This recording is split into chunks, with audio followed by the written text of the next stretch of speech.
While a traditional market cap based mid-cap index has the ability to beat the market cap based large cap index over the long term, it can also be very volatile. In this interview with Business Standard, Anil Ghelani, head of passive investments at DSP Investment Managers, explains how applying simple filters like return on equity, debt to equity ratio, EPS growth consistency to the market cap based index improves outcomes, like enhancing returns while lowering downside risk. Watch this video to understand how their latest offering based on the Nifty MidCap 150 Quality 50 Index works. Welcome to our show, Anil. Thank you very much, Sanjay ji. Great to be on your show. So there was a 3-month hiatus during which mutual funds did not launch any new funds. And now we are seeing quite a few funds enter the markets. And of these, quite a few are smart beta funds or factor-based funds. DSP itself closed its NFO for a smart beta fund very recently. So I thought this would be a good occasion for us to discuss smart beta funds. My first question to you is, how are these funds different from the normal market capitalization-based index funds and ETFs that we see? Sure, Sanjay ji. Very good point that what exactly when we talk about what is smart beta and why it is different. So in simple terms, anything that is different weightage concept as compared to how the market cap or the overall flow of the market works, that we define as smart beta. So whenever the stocks and sectors are selected using certain objective quantitative criteria rather than any kind of pure market cap or any other subjective parameters, then in such instances we define them as a smart beta. Sometimes loosely speaking, you also call them as a factor index or rules-based fund, where there is effectively some or the other element of either enhancing returns or reducing risk. So on a lighter side, you can say that is the holy grail of investing. Either you want higher returns or lower risk. So smart beta funds or smart beta indices aim to do either one of these two or both of them and create a slightly different weightage as compared to the market cap based weightages. So what are their essential advantages? So one, you said, of course, they try to give better returns than a market cap based index. Could you elaborate on the advantages of these funds? Sure. First of all, one of the main advantages, as I said, that the aim is to try and either maximize a return or minimize risk. But while doing that, they do not use any human bias or subjective element.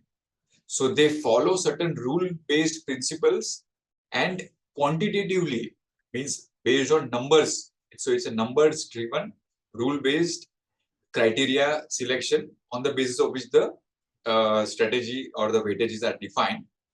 And because of that, one of the main advantages is that it eliminates human bias. So in any other area where we see the weightages being structured or risk being reduced or returns tried to be higher, some human judgment is being made.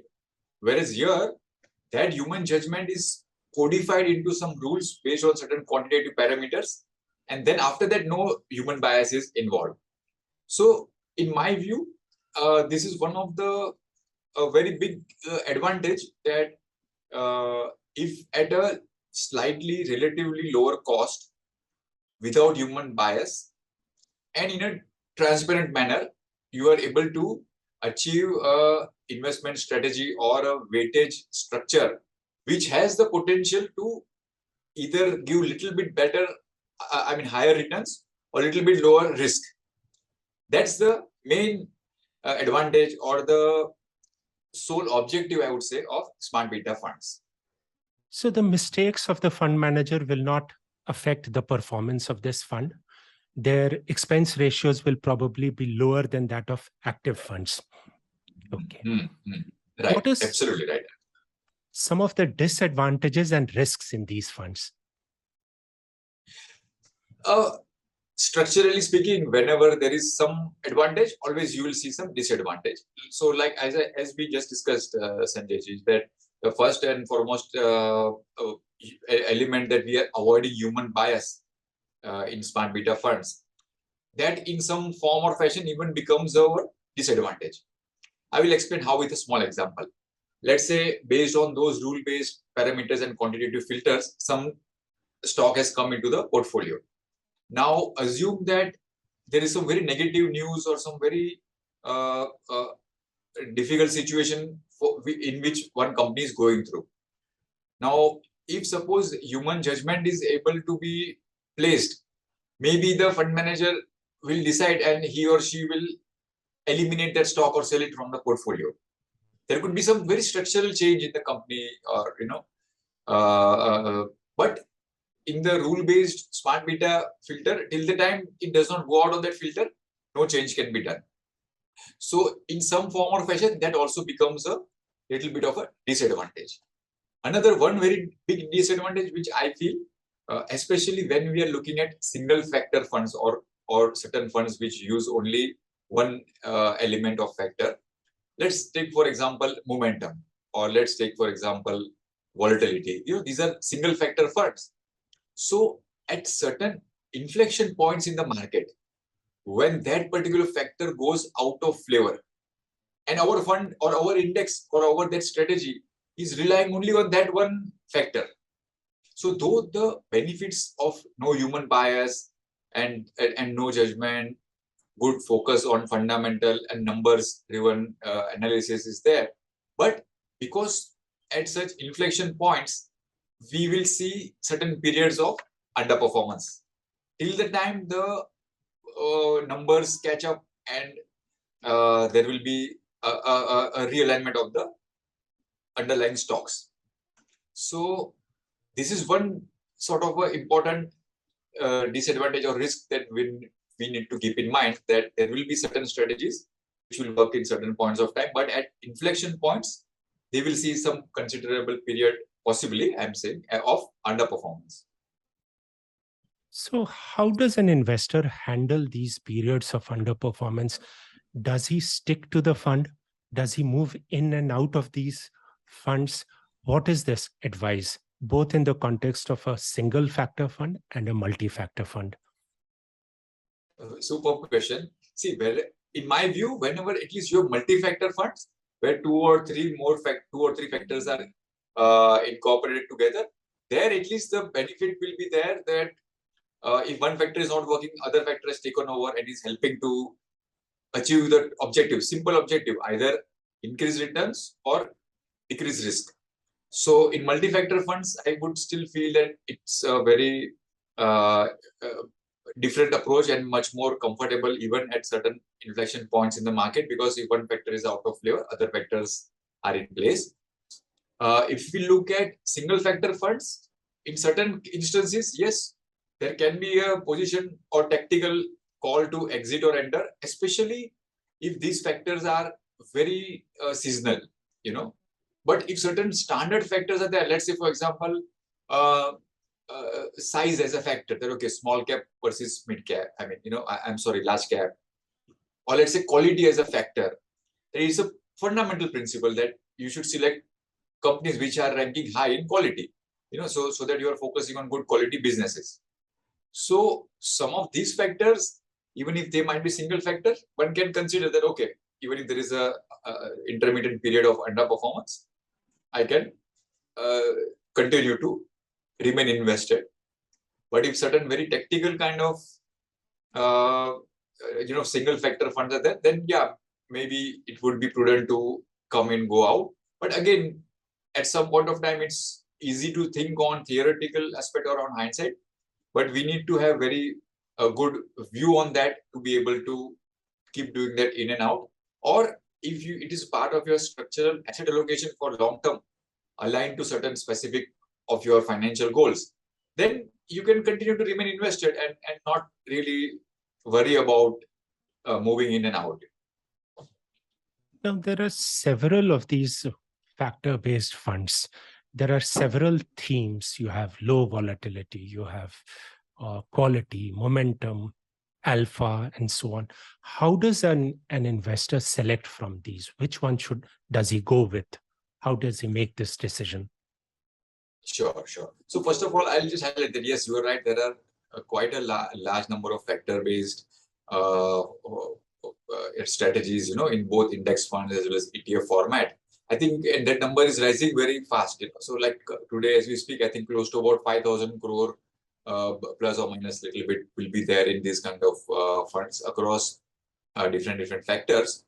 I'll just take 1 minute to re-emphasize what exactly the factor, and I'll take it with a layperson example so your viewers can understand. When we look at, let's say, factors, it's like a technical jargon, but effectively, what are we trying to say? That any security or any index, if you segregate or break it down into its risk and return contributors, those are nothing but factors. So let's say size, momentum, quality, volatility, all of these put together determine the price movement or the risk and return drivers of any security. So I'm trying to break them down.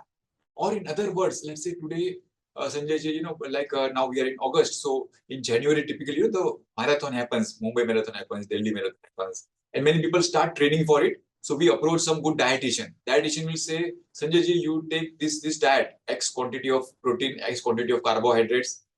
So now, when you are looking at your food, you are not looking, Anil, today I had 4 chapatis in the morning, and now in the evening I'm going to need to have some pasta. You will say, I have finished my carbohydrates, so now evening I want only protein diet. So how you are able to slice down the food of our lunch, dinner, and breakfast into its constituents. Likewise, we are able to slice down the portfolio into momentum, quality, size, etc. But for that, we need a very good understanding of that. So like how there is a dietitian, like that there can be some guidance or some advisor who will guide you. So once that is there, we can select the different factors or the different ideas. So let's say there is a momentum, which is very strong factor in India as well as most developing markets. Quality becomes very important factor because for selecting any company, you need to focus on good quality stocks. So like that, these are certain useful factors, some which are evergreen fundamental factors which we can consider in any of the investment strategies, and some could be like this kind of tactical strategy. So investor should be in a position to be able to identify, and in many instances with relevant advice from the experts or financial advisors, and then decide what is good for him or her and buy it as per that particular proportion. So some bit of advice will be necessary. Bilkul, sir. Yes. Recently, yes. DSP launched the DSP Nifty MidCap 150 Quality 50 Index Fund. Let us talk about this fund now. How is the index for this fund constituted? How are the stocks for the index selected? So this the Nifty MidCap 150 Quality 50 Index is driven by one of the fundamental parameters or fundamental factors, it is quality. That whenever you want to invest, especially in the mid-cap space, the first and foremost important aspect is quality. So let's say on continuing this example of food, if suppose you have to take somebody out for lunch near your office, and if you go to, okay, I'll go to the Trident or Oberoi or some 5-star hotel, then you will not focus on, you will focus only on the cuisine. Okay, you would prefer, which Italian restaurant I'll take you to, or Chinese, but because overall, I'm going to the 5-star, so basic quality of food will be taken care of and your guest will not fall sick.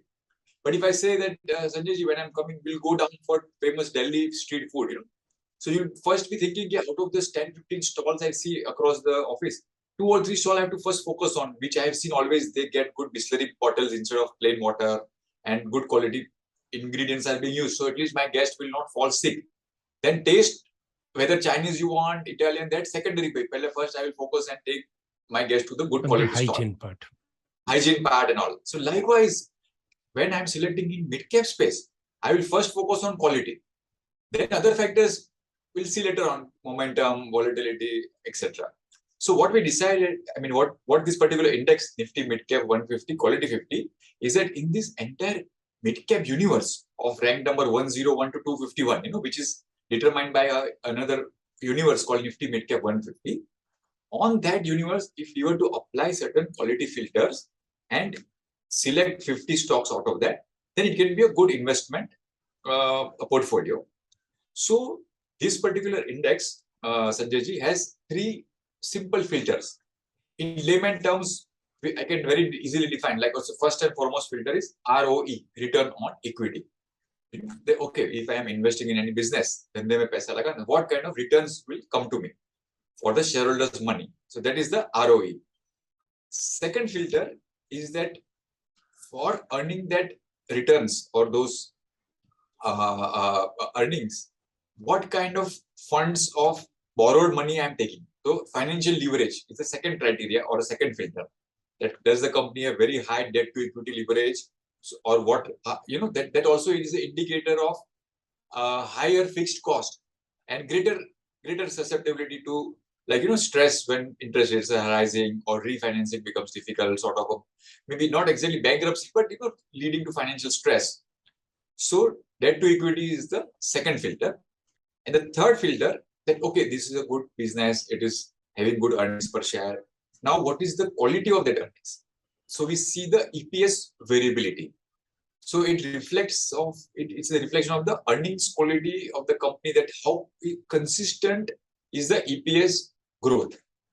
So if some company has some very high growth of the EPS and 2-3 quarters negative growth, then those companies become a little bit eliminated. Okay, or if some company has some negative EPS in some years, that gets eliminated. So with these sort of 3 basic principles of selecting a good business or a good company, the Nifty MidCap 150 index gets funneled down into this different index called Nifty MidCap 150 Quality 50.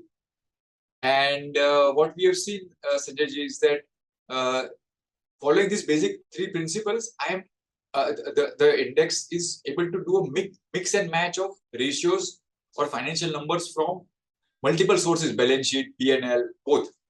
So it becomes a good combined analytics. Always, whenever we are relying on numbers for analysis, good to have ratios having a mix of both balance sheet, P&L, different inputs. So here it has a good mix of balance sheet and P&L, and the ratios come out, and very easy to explain and understand that okay, these 3 basic principles I need to follow. How has this index performed in the past? If you could talk about its past historical performance. Definitely. So this particular index has a relatively long history from 2005. And during this long history, it has delivered approximately 3% outperformance or alpha over the MidCap 150 index. So MidCap 150 is the overall universe of midcap stocks. From that, if this quality filtered companies, 50 companies were looked at, it has delivered better return by 3% CAGR over this long period of about 17, 18 years. And if we sometimes, Sanjay ji, what happens in CAGR long term, 1 or 2 periods are very big returns. Maybe it shows a big long-term outperformance or underperformance. So we try to even slice it down to individual small periods of calendar years. So in 11 out of 17 calendar years, the quality 50 has outperformed the MidCap 150. I mean, the broader universe of midcap stocks. So no doubt, there are certain years when, this particular strategy will underperform because whenever there is a focus on companies which are not good quality, or high leverage companies, or so-called what we call as beta rally or junk rally, at that point of time, quality tends to a little bit underperform and junk stocks or beta stocks rally. So there will be certain periods when it will underperform. In fact, just in the recent, I would say last 1 year period, this quality focus index has underperformed the mid-cap broader universe by about 5%. So historically, we have seen that whenever there is a sharp underperformance, gradually over a period of time, it plays a catch-up. So there will be a time period when it has performed very well over a long period. Yes, it has delivered 3% outperformance, but in 6 out of 17 calendar years, it has underperformed as well. And how does it perform on the volatility parameter? Like in years when mid caps are falling, how much does it fall, say, vis-a-vis the Nifty MidCap 150? That is also a very important point, Sanjay, that we need to look at the risk factors of the index or the investment strategy. So if we look at the downside risk or the drawdowns, typically speaking, we have seen historically the quality Nifty MidCap 150 Quality 50 Index has a lower downside. So the maximum drawdown that we have seen in this from this 2005 history is about 59% drawdown. Compared to that, Nifty MidCap 150 Index has a drawdown of 73%. So no doubt, 59% also is a very significant drawdown. So this would be 2008, I suppose. Yes, sir. Predominantly, it was during that period. Structurally, even during the COVID crisis, like when market had corrected, the quality focus portfolio had done a little bit better and corrected a little lower. But yes, otherwise, mainly during the 2008 global financial crisis, we had seen this sharp correction. And another period also during I would say 2011-12, it had fallen by about 21%. But the maximum drawdown of this, about 15% was during the global financial crisis period, 2008, when overall mid caps as well as large caps, everything was falling. But being quality focused, it had cushioned the decline. And sir, if you look at it, it is a very logical thing because as we spoke, 3 basic filters. Filter number 1, high ROE, means good earnings is there. Low debt to equity, means low leverage. And third is EPS variability should be less. So wherever there was less debt to equity, means less leverage companies. Then in like how in today's we are seeing scenario of rising interest rates or hardening of rates and possibly liquidity becoming lesser as compared to the past. So in such periods, if the company has got low leverage, definitely they will be in a better position to perform, versus high leverage companies. So in this index, in fact, many sectors such as telecom, construction, those kind of sectors are usually not seen only because they are typically high leveraged and they don't find place in this particular portfolio of quality 50. Nifty MidCap 150 Quality 50 Index. Typically, we have seen that they will not have these sectors like construction, telecom, power, like that. So should retail investors go for the index fund option, or should they go for the ETF? And if they are going for the index option, then what are some of the criteria they should look up? So if there are comparable funds from other fund houses? I think structurally, it's like, let's say you want to, you have visited Mumbai and you say, I want to come to DSP office, from the airport, you have got 2 options. You will say either I will have my office to, book a taxi like old fashioned way, like, we used to make a phone call, Meru cab or Mega cab, that I'm at the airport, now come here and pick me up. And okay, they'll say, we'll come. Other option is that you have a fancy app on your mobile phone and you just click the button and, your digitally geotagging is there and the taxi, you're standing at some spot and taxi will come there. Depends on your tech savviness or what type of smartphone you are using or basic phone you are using. Accordingly, you will decide what to do. Net outcome is going to remain very similar. You will get an air-conditioned taxi with a chauffeur or driver, come to the location, drop you to the location you want to go. Very similarly, once as an investor you have selected that yes, quality is an important filter for me. And within my asset allocation, mid caps, I need to have some in my portfolio. And yes, I like Nifty MidCap 150 Quality 50 Index. Then if I select either index fund or ETF, my income will be pretty much similar. And as an investor, if I feel, yes, I'm a little bit informed investor, savvy investor, I already have a demat account and broking account from where I'm buying other securities also like stocks, debentures, etc. Then yes, you can go for ETFs, or if you feel that, well, I mean, I've never opened a demat account, or, I don't understand much concept of trading on the stock exchange. What are bid offer spreads? Then it might be difficult to go into the ETF, and more easier option is to invest via index fund format. Plus, if let's say you want to have you have a salaried income, and you say every month from my salary, X amount or so much percentage of my salary should by default get deducted and go invest over here. So, then index fund format becomes easier for booking SIPs and doing like that regular investment. So I feel that depending on your current situation, like if you have demat account, broking account, you are very comfortable with bid offer spreads, and you're already trading on the NSE or BSE for stocks, then yes, certainly you will be finding that ETF is more comfortable and easier entry exit. On the other side, if you are a little bit hesitant, you don't have a broking account, demat account, then I would feel it would be more prudent to go with the index fund. Thank you, Anil. It was a pleasure speaking to you on the concept of smart beta investing. And thank you for explaining the concept of your new fund so well. Thank you, I'm sure our viewers will find it very useful. Thank you and goodbye.